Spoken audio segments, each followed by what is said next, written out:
Hello दोस्तों, business जिसको करना है वो हमारे पास ना आए और शौक जिसको करना है वो हमारे पास आ जाए। तो दोस्तों, आज की वीडियो बहुत ही ज़बरदस्त होने वाली है क्योंकि मैं आपको कुछ ऐसी चीज़ें बताने वाला हूँ जो मैंने खुद अपने लिए भी सर्च की थी। तो मैंने सोचा आप लोगों को भी बताता हूँ कि क्या करना चाहिए। असल में मसला देखो ये हुआ कि मैंने कॉलोनी इसलिए बनाई थी कि मेरे पास टाइम नहीं है। ठीक है, कॉलोनी ऑफिस वाला बंदा जो सुबह जाता है रात में आता है उसके लिए कॉलोनी बनाना फिजिबल इसलिए होता है क्योंकि उसको दाना पानी कम करना पड़ता है। ठीक है, और ज़्यादा एफर्ट नहीं करनी पड़ती। तो कॉलोनी बनाने का मकसद ये था ताकि अंडे बच्चे भी हो जाएं और आपका शौक़ भी हो जाए और आपको ज़्यादा मेहनत भी ना करना पड़े। क्योंकि यार देखो, जो लोग बर्ड्स पालते हैं ये एक प्रॉपर जॉब है, प्रॉपर टाइम देना पड़ता है। सुबह फ्रेश फूड डालनी है, सॉफ्ट फूड डालनी है, ठीक है, पानी बदलना है, ये समझो ये सारी चीज़ें एक प्रॉपर जॉब वाला काम है। ठीक है, अब बंदा जॉब पे गया हुआ है, सुबह सुबह सुबह उठ के अब वो कहाँ से ये सारे काम करेगा, फिर कहाँ से सब्जियां ला के क्रश करके डालेगा, कहाँ से मतलब सारी एफर्ट करेगा ना। तो ये सारी चीज़ें ना होने की वजह से एक आदमी मजबूरी में कॉलोनी बनाता है।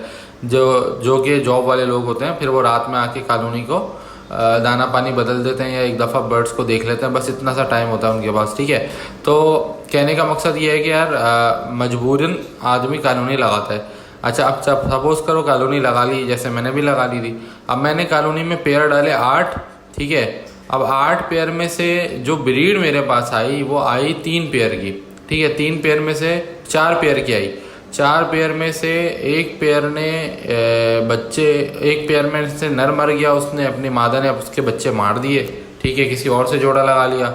दूसरे पेयर ने एक बच्चा निकाला सिर्फ। ठीक है, तो वो जो गिरे वाला बच्चा निकाला है गोल्डन टॉप का, वो एक ही बच्चा निकला। ठीक है, तो वो एक बच्चा निकाला। अच्छा, तीसरी फीमेल ने जो है वो 4 या 5 बच्चे निकाले थे, एक बच्चा मर गया शायद और 4 बच्चे बड़े हो गए। ठीक है, और तीसरी फीमेल ने क्या करा कि वो जो चाचा जी की बेटी है और बीवी है, उसने मेरे पास निकाले हैं 4 5 बच्चे। ठीक है, वो अभी बड़े हो रहे हैं, वो सही है। तो कहने का मकसद 8 पेयर से अगर मैं देखूँ ना तो मेरे पास 8-10 से ज़्यादा बच्चा नहीं आया, जबकि ये 8 या 10 बच्चे सिर्फ 2 पेयर के हैं अगर देखा जाए तो। ठीक है ना, सही मायनों में अगर देखा जाए तो। कहने का मकसद अगर मैंने कॉलोनी लगाई थी तो उसका मकसद ये था कि यार 8 पेयर की कॉलोनी लगाई है, हर पेयर 4-4 बच्चा देता है, तो 8 4 24 बच्चा आना चाहिए था, जो कि नहीं आया।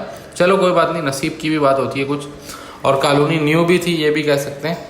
बट कहने का मकसद यही, अगर मैं कॉलोनी ना लगाता, ठीक है, तो मुझे क्या एडवांटेज होता या क्या डिसएडवांटेज होता उसके ऊपर हम आज बात कर लेते हैं। कुछ चीज़ें मैंने सर्च करी तो मैंने सोचा यार आप लोगों को भी शेयर करता हूँ, दिखाता हूँ, बताता हूँ कि क्या चीज़ें लोग कर रहे हैं, कैसे कर रहे हैं मैनेज, और किस तरह से ये चीज़ें होती हैं। तो भाई जब मैं स्टडी कर रहा था तो मेरे सामने ये वीडियो आई जो आप लोग इस वक्त साइड में चलते हुए देख भी रहे हो। अच्छा, इन भाई साहब ने पहले तो यार ये समझ लो कि कॉलोनी में और केज ब्रीडिंग में क्या क्या क्या फ़र्क है ना। देखो, कॉलोनी में बर्ड को फ्लाई मिल जाती है। ठीक है, ये आवाज़ आएगी पीछे से आप लोगों को, लेकिन माजरत इसके लिए। अच्छा, कॉलोनी में बर्ड्स को फ्लाई अच्छी मिलती है। फ्लाई अच्छी मिलना बहुत ज़बरदस्त है बर्ड्स के लिए। बर्ड ज़िंदा रहता है, एक्टिव रहता है, हंसता बसता रहता है, फलता फूलता रहता है, एक्सरसाइज रहती है उसकी, स्ट्रॉन्ग इम्यून रहता है उसका। ठीक है, जबकि केज बाय केज में बर्ड थोड़ा उड़ने की वजह से, ना उड़ पाने की वजह से थोड़ा वीक हो जाता है। तभी लोग कहते हैं कि यार पिंजरा जो है ना आप बड़े साइज़ का रखो ताकि बर्ड फ्लाई करे और एक्टिव रहे। तो आपने देखा होगा जो बड़े बड़े बजरी के ब्रीडर्स हैं, जो बजरी के खाने होते हैं उनके 2x2 के खाने होते हैं, 3x3 के खाने होते हैं, 4x4 के खाने होते हैं। तो इतने बड़े बड़े खाने जो बजरी के ब्रीडर्स हैं, जो अच्छे ब्रीडर्स हैं, वो इस वजह से रखते हैं ताकि जब भी सीज़न ऑफ हो तो वो क्या, सीज़न ऑफ बोल रहा हूँ, जब भी बर्ड्स ब्रीड करे या उस केज में रहे तो बर्ड फ्लाई कर सके। जब फ्लाई करेगा तो एक्टिव रहेगा तो ज़िंदा रहने का चांस ज़्यादा होता है। तो ये फ़ायदा है कॉलोनी का, और केज बाय केज में ये नुकसान हो जाता है थोड़ा। अच्छा, अब मसला ये है कि हम लोग जो मिडिल क्लास तबके के लोग हैं जो ब्रीडिंग कराते हैं उनके पास ज़्यादा जगह नहीं होती, इतनी ज़्यादा जगह नहीं होती, तो केज बाय केज में भी वो इतने बड़े बड़े खाने नहीं रख सकते। ठीक है, तो मैक्सिमम लोग कहते हैं कि यार आप 2 फीट बाय 1.5 फीट का खाना रख लो, बहुत है, ठीक है ना। यानी कि समझो कि 2 फीट फ्रंट से हो गया और लंबाई में, गहराई में 1.5 फीट हो गया और लंबाई में भले 1 फीट हो या 1.5 फीट हो, इस तरह का खाना होता है। तो एक डंडी इस कोने पे लगा दो, एक डंडी उस कोने पे, जैसे इस पिंजरे में दिखा रहे हैं ना, ये देखो एक बर्ड जो है वो बैठा हुआ है कॉकटेल इस तरफ और एक डंडी उस तरफ लगा दो, तो ये थोड़ा थोड़ा उड़ता रहेगा। तो इससे क्या होता है, बजरी या कोई भी बर्ड इधर से उधर से इधर उड़ता है, तो उसकी थोड़ी एक्सरसाइज हो जाती है। कॉलोनी में ये एक्सरसाइज मुसलसल ही होती रहती है, ज़ाहिर है बर्ड पूरा कॉलोनी में ही उड़ रहा होता है, तो कॉलोनी में ये सारा एडवांटेज है। अच्छा, दूसरा केज बाय केज में और उसमें कॉलोनी में क्या डिफरेंस है, वो है दाना और पानी और सॉफ्ट फूड देने के लिए जो टाइम लगता है वो। अब जैसे मिसाल के तौर पे मेरे पास 10 पेयर हैं, एक एग्जांपल दे रहा हूँ, तो 10 पेयर को अलग अलग खानों में मैंने बाजरा डालना है, पानी बदलना है और सॉफ्ट फूड डालना है।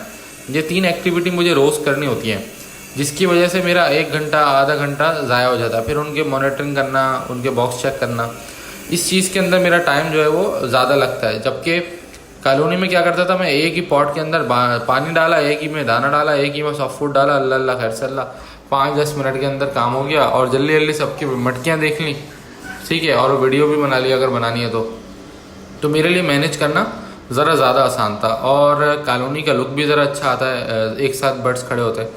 तो जब मैं स्टडी कर रहा था तो मैंने देखा यार आजकल जो पॉट्स आ रहे हैं जिसके अंदर दाना रखते हैं, यानी कि प्यालियाँ, वो इस तरह की आ रही हैं कि उसमें आप एक एक हफ्ते का या 15-15 दिन का दाना डाल के छोड़ सकते हो। दाना भी फ्रेश रहता है और बर्ड्स को भी ज़्यादा टाइम नहीं देना पड़ता। तो वो इस तरह के पॉट्स आ रहे हैं, जैसे कि आपको इस वीडियो में मैं दिखा भी रहा हूँ। आप देखो, एक कंटेनर है जिसके अंदर तकरीबन आधा किलो से 1 किलो के दरमियान बाजरा आया हुआ है। बाजरा से मतलब दाना आया हुआ है, मिक्स दाना जो भी हम चलाते हैं, और कंटेनर के बाहर दाना लगा हुआ है, उसके साथ साथ पानी की एक बोतल लगी हुई है जो तकरीबन 2 से 3 दिन या 4 दिन या 5 दिन या 6 दिन चल जाएगी। उसी के साथ उसने मल्टीविटामिन का कंटेनर पानी का लगाया हुआ है, यानी एक सादा पानी लगाया हुआ है और एक मल्टीविटामिन का पानी लगाया हुआ है। अच्छा, पानी की बोतलें देख के बिल्कुल अंदाज़ा हो रहा है कि साफ़ सुथरा पानी है, कोई गंदा नहीं है। भले ये 2 दिन 3 दिन 4 दिन 5 दिन 1 हफ्ता भी पड़े रहे तो साफ़ रहेगा, आइडिया हो रहा है देखकर खुद ही ना। अच्छा, कंटेनर में जो दाना है वो भी साफ़ रहेगा, क्योंकि बर्ड सिर्फ फ्रंट से खाएगा, अंदर का दाना साफ़ रहेगा। तो ये तकरीबन आपके अगर 1 हफ्ता या 10 दिन या 15 दिन निकालता है, जैसे कि आपको थोड़ा आइडिया हो जाएगा बर्ड्स को रखने के बाद कि यार मेरा दाना 1 हफ्ते चल रहा है या 2 हफ्ते चल रहा है। तो इस तरह की अरेंजमेंट कर देने से ये फ़ायदा है कि आपने कंटेनर एक दफ़ा लगा दिया, पानी एक दफ़ा लगा दिया, मल्टीविटामिन एक दफ़ा लगा दिया, और सॉफ्ट फूड का चक्कर रह जाएगा। बस सॉफ्ट फूड आपको थोड़ा झंझट करना पड़ेगा, बाकी सारी चीज़ें आपने एक दफ़ा लगा के छोड़ दी। बस अब आप आओ रोज़ाना सिर्फ इंजॉय करो, देखो, और हल्की फुल्की अगर सफाई करनी कर दो, उसके बाद आपका काम नहीं है इतना ज़्यादा। तो अगर आप ये वाला सेटअप देखो, तो मैंने जिस मकसद से कॉलोनी लगाई थी, अगर वो देखा जाए उसके मुकाबले में ये ज़्यादा बेटर है और ज़्यादा सस्टेनेबल है और ज़्यादा अच्छा भी है। क्यों? क्योंकि जैसे मैंने आप बोला 8 पेयर से मेरे पास ब्रीड नहीं आई ना, उसकी मल्टीपल वजूहत हो सकती हैं, एक दूसरे से लड़ाई कर रहे थे या जो भी था व्हाट्सोएवर। लेकिन इस तरह का अगर मैं सेटअप बना लूँ तो उसमें मुझे ये फ़ायदा हो जाएगा कि हर पेयर सुकून से ब्रीड करेगा, 4-4, 5-5, 6-6, 8-8 जो बच्चे निकालने वो निकालेगा और अपने काम से काम रखिएगा। दाना पानी में मुझे बहुत ज़्यादा नहीं करना पड़ेगा, ठीक है। सॉफ्ट फूड में थोड़ा सा ये है कि एफर्ट करना पड़ेगी, लेकिन सॉफ्ट फूड डल सकती है, इतना बड़ा मसला नहीं है। ज़ाहिर है कुछ पाने के लिए कुछ खोना तो पड़ता है।